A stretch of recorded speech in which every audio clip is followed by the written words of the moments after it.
सब बढ़ते रहते हैं और मोमबत्ती रोज कम होती रहती है। मैंने सुना है कि मोमबत्ती के पापा इतने पुराने हैं, उसको डायनासोर अपनी गुफाओं में रोशनी के लिए इस्तेमाल करते थे। रावण भी अपनी पूजा के लिए मोमबत्ती का इस्तेमाल करता था। मैंने तो यह भी सुना है कि मोमबत्ती के किसी भी परिवार के साथ खाना खाने से मलेरिया हो जाता है। और तो और समुद्र के लुटेरे भी मोमबत्ती के पापा के साथ काम करते थे। यह भी अपने पापा पर गई है, ऐसा ही बनेगी। मोमबत्ती कैसी हो? मैं तो बहुत अच्छी हूँ।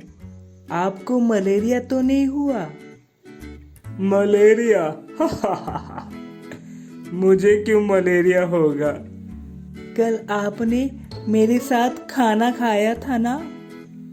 साथ खाना खाने से मलेरिया कब से होने लग गया?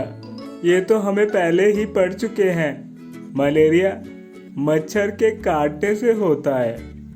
क्या मेरे पापा इतने पुराने डायनासोर के जमाने के हैं?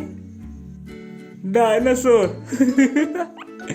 करोड़ों साल पहले डायनासोर रहते थे। क्या तुम्हें लगता है कि तुम्हारे पापा करोड़ों साल पुराने होंगे?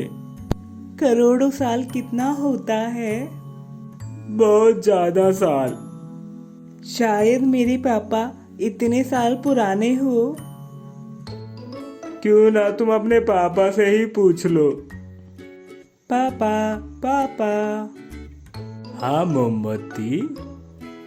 पापा आप कितने साल के हैं? 32 साल का। यानी आप डायनासोर के जमाने के नहीं हैं। डायनासोर के जमाने का? अच्छा मजाक है। क्या आपने रावण और समुद्र के लुटेरों के साथ काम किया है? रावण और समुद्र के लुटेरों से मिलने के लिए मुझे समुद्र पार करना होगा। मैं तो कभी किसी नदी के पास भी नहीं गया। तो वो दोनों दिए ऐसा क्यों बोल रहे थे? देखो मोमबत्ती, उन दोनों दियों ने काफी को परेशान कर रखा है। कभी साइकिल बाइक के टायर का पंचर कर देते हैं, तो कभी पालतू जानवरों पर पत्थर फेंकते हैं। पर पापा वो दोनों झूठ क्यों बोल रहे थे?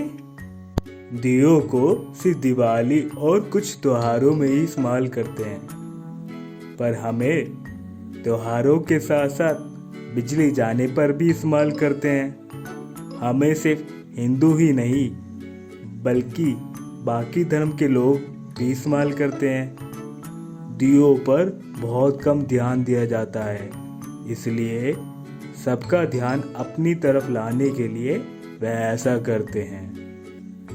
अच्छा हुआ पापा, मैं आपके जैसी हूँ और आपके जैसा ही बने रहना चाहती हूँ।